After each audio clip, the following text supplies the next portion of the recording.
Happy Valentine's Day, vinyl community. This is Hubtunes. I'm Mike. This is a video, Who in the Vinyl Community Turns Me On? Uh, this is just showing some records that you all have turned me on to. There's so many people. From Steve Carlson. Steve Carlson, I cannot tell you how many records I have in this collection that you turned me on to, especially in the early days of me watching videos, long before I was making videos. Steve sent me a wonderful blues comp a couple of years ago that's absolutely incredible. There's so many people who turned me on, but this is going to be a short list. I'm going to try and remember. I didn't write down who it was, but I pulled the records. So here we go. This is Chris from The Long Cut. Check out his channel. I'm going to try and link everyone's channel in the description. Sometimes YouTube is weird and thinks it's porn. Chris is definitely not porn. But he turned me on to this record. It is Solomon Burke's Don't Give Up on Me. This is a wonderful, I was not familiar with Solomon Burke at all. This is a late career record. Really, really good. Couple of covers. He covers Fast Train, the Van Morrison song. Really, really well done. There's a couple of Joe Henry songs that are brilliant. There's an Elvis Costello song. He does Stepchild, Bob Dylan, Nick Lowe, The Other Side of the Coin. What else do we got here? Brian Wilson, Soul Searchin'. Another Van Morrison song, Only a Dream. This is a really good double record. Excellent. Late career Solomon Burke. Groovy guy. Not your screeching blues guitar. I usually, when it comes to blues, I tend to lean more towards, I want screeching guitars or some woman just belting it out. That's usually where I go, like the Coco Taylors or the Albert Kings. I like stuff like that a lot more. But man, this is a really sweet sounding record. Really, really well done. I'm really grateful that because I had no idea I've heard of Solomon Burke, but I'd never heard his music before. And that's a terrific record. This one is definitely from the Jazz Bums. This is Braha. Probably pronouncing it wrong. You guys turned me on to this. I think it was Felipe, actually. Might have done it on Instagram. This is a absolutely wonderful record. And this is Devin Braha. He is my favorite jazz musician going right now. His arrangements and the style, it's not full-blown jazz, but it kind of is. It's spiritual, but it's out there, but it's not so far out there that you get lost. This is really, really good. And his album, this is from a couple years ago. Love the artwork. And I've talked about this guy many times on my channel. The EEG Coherence record, which is in my top 10 records from last year, I've talked about many times. Similar artwork style, excellent record too. But this is the one that really turned me on. The Jazz Bums, definitely check them out if you don't know them.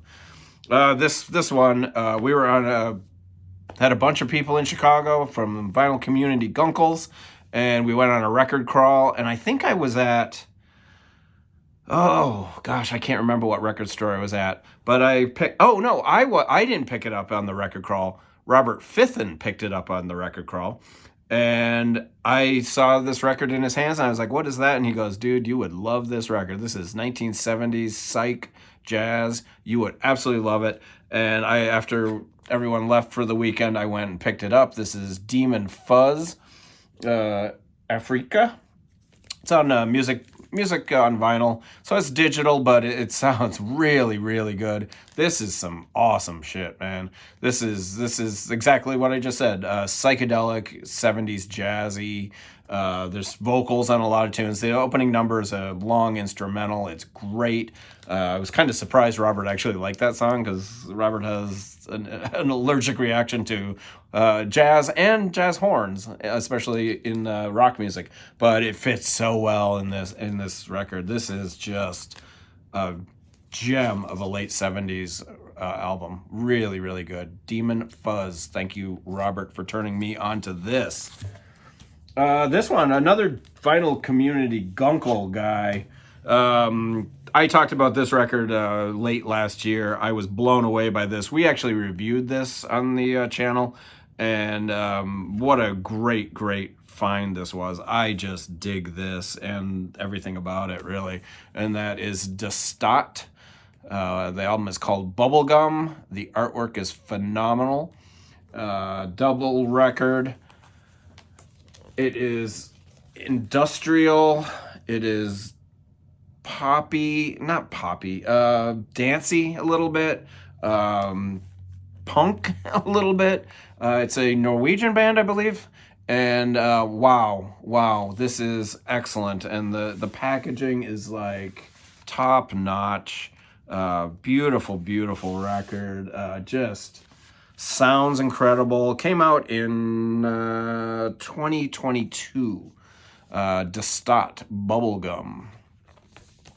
Another one from Richard at Calvin Wazoo. Did I say who that's was? Yeah, Richard at Calvin Wazoo turned me on to that.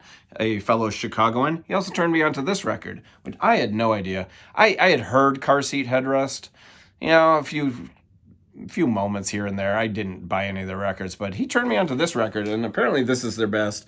Teens of Denial. I ended up buying a couple more of their records too, but this is my favorite. Definitely my favorite. A cool band. Maybe not for everybody, but excellent band. I really dig them. Folky, a little bit. No, I don't want to say proggy. Proggy always is such a. It's just they're kind of all over the map. They're a really interesting band. I hope they get back together. I know the lead singer has had some health issues the last couple of years, so I really hope they get back together. I'd be interested to see what else they do. But this is Teens of Denial. Everyone has told me that this is their favorite of theirs. I do have one other one. I forget the name of it, though. Of course, Mazzy, Norman Maslov. He turned me on to couple of things. Actually, there's like 3 records here he turned me on to. But my favorite thing he turned me on to is this. This is a band called, not really a band, it's kind of a duo, I believe, called $75 Bill. And he showed this record, and I fell in love with the cover.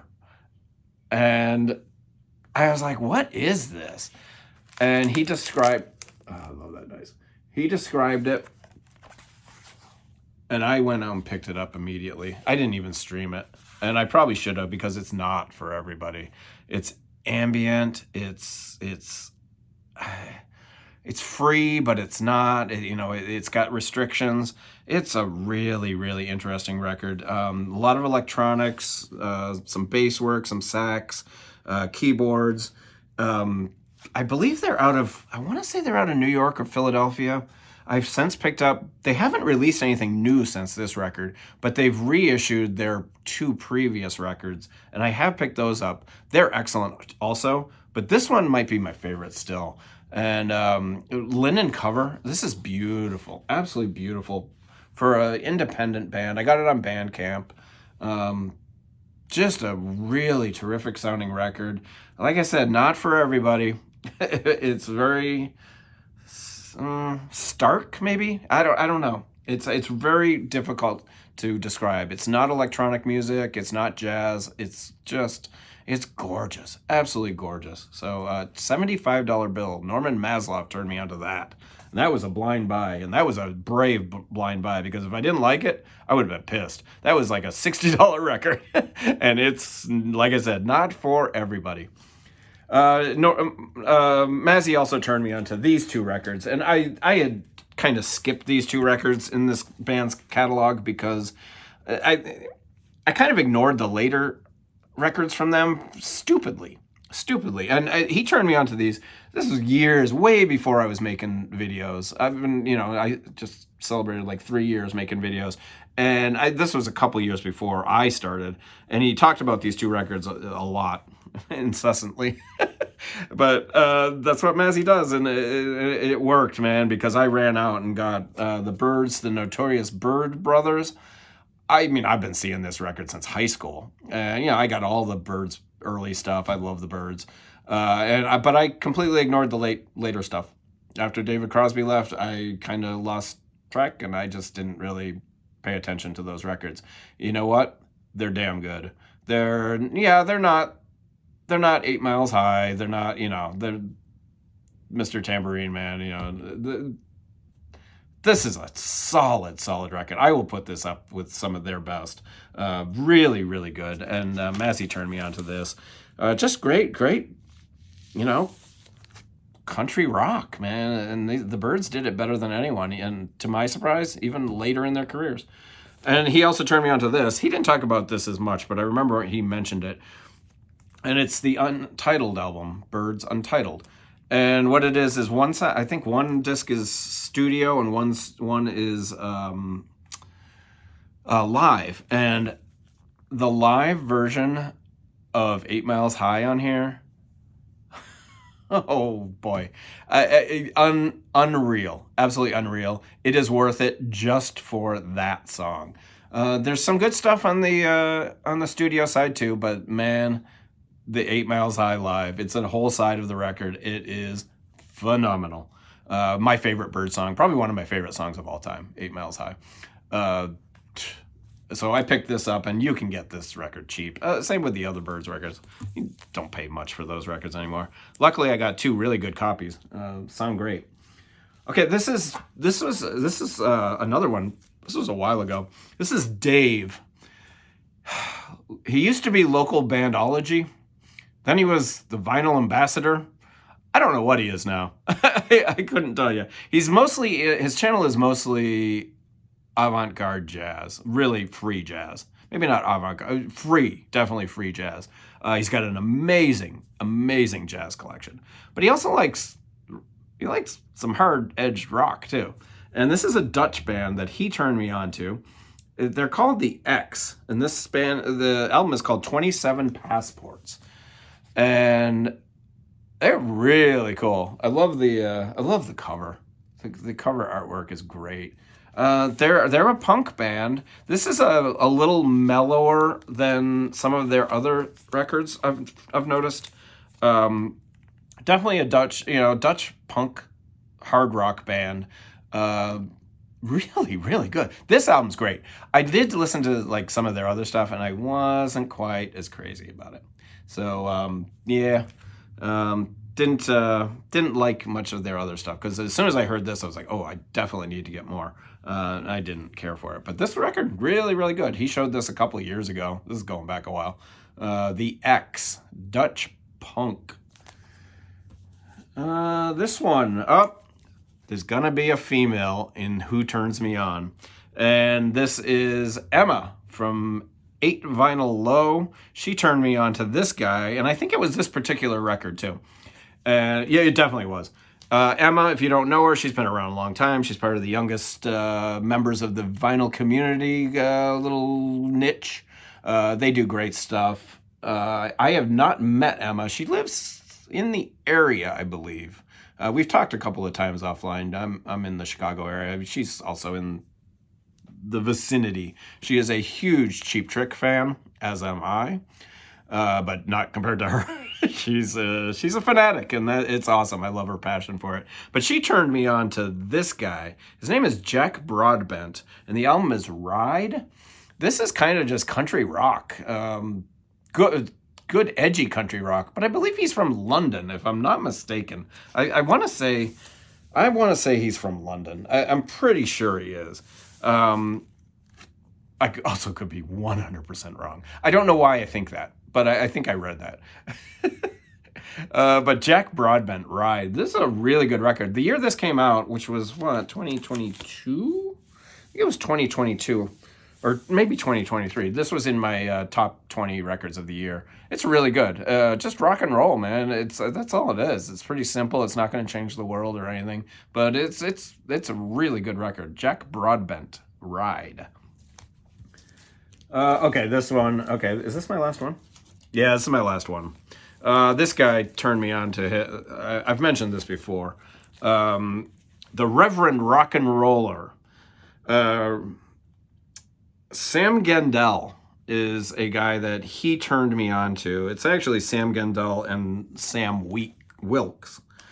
And I got 3 records here. I picked up 3 of their records. He turned me on to, I believe it was this one first. Yeah, it was this one first. And this is music for saxophone and bass guitar. Sam Gendel and Sam Wilkes. Independent artists, obviously not a huge budget given the artwork, but I dig it. I totally dig it. This album is all saxophone and bass. It's very minimal. It's very sparse. It's freaking incredible. Absolutely incredible. I just dig it. Again, not for everyone. It's not jazz. It's not spiritual. It's not electronic, but it's got hints of all of that. And that's what I like about all of their music. So I picked this one up. He turned me on to this. And then I got music for saxophone, bass guitar, more songs. Along the same line. I don't like this one quite as much as the first one. And maybe I like the first one better because I heard the first one first. This one's just as good, but I don't know. I tend to lean towards the first one. Excellent series. Really cool. Just great independent artists, man. Just doing great shit. And this one was in my top 10 jazz records of 2024. I mentioned it. It's called The Duber. And this is, again, Sam Gendel and Sam Wilkes.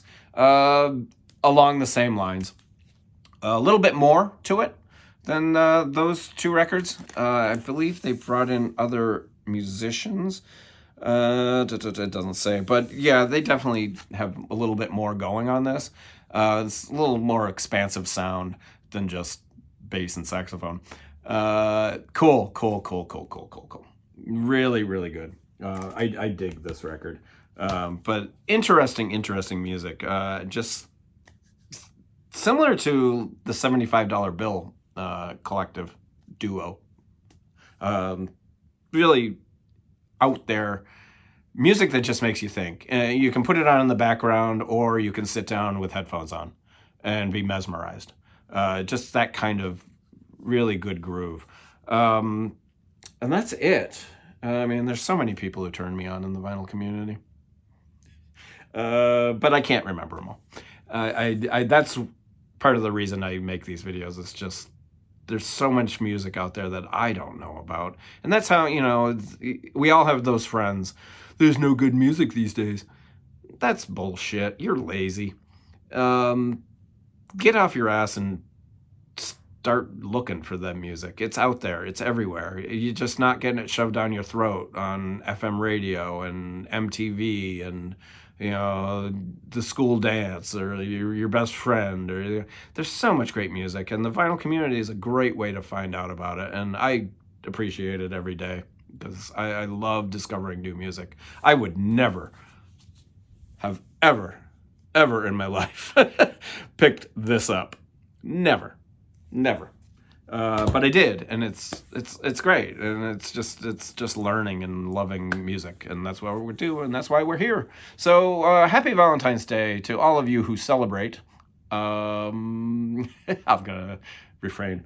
But thank you everybody for watching, commenting, liking. Keep up the great work and keep watching. I'm humbled and very appreciative that anyone watches me.